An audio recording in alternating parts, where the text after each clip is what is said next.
ang kanta ng mga kagaya mong abangers. Ahahaha. Akala mo hindi ko alam, ay inaabangan mo lang naman yung crush mo tsaka yung jowa niya mag-break eh.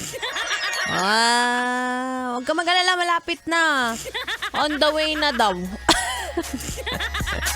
Narinig ko, may nagchismis sa akin kahapon, malapit na daw. Mga, na lang, 2 araw. O ayan, abangan mo na sa waiting shed.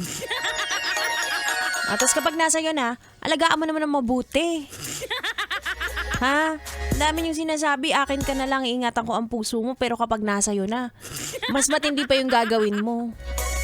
Naku, alam ko na yung mga karakas na yan. Ako nagbabalik.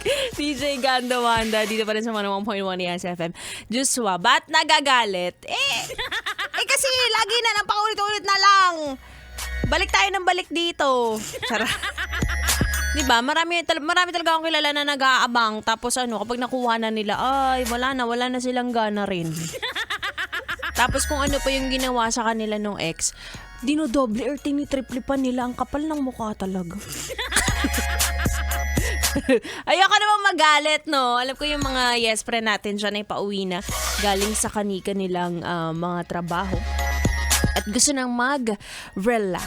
Katulad na lang ng Grab driver na ito na si Kuya Renato Balasiko na nakikinig sa atin ngayon. Woo! Ang OA.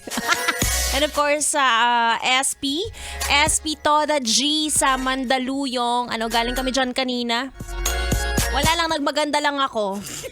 Gusto ko lang ibida yung pula kong buhok.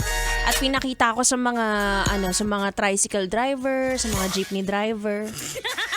Mas binigyan kami ng mangga kanina. Ganun lang ang gagawin ninyo. Magmaganda kayo, may mag-aabot sa inyo ng biyaya.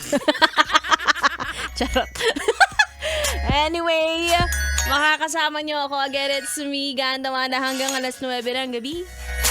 Kaya naman ituloy na natin ang ating tugtugan. Kayo ay nakatutok dito lang sa 101.1 Yes FM. 101.1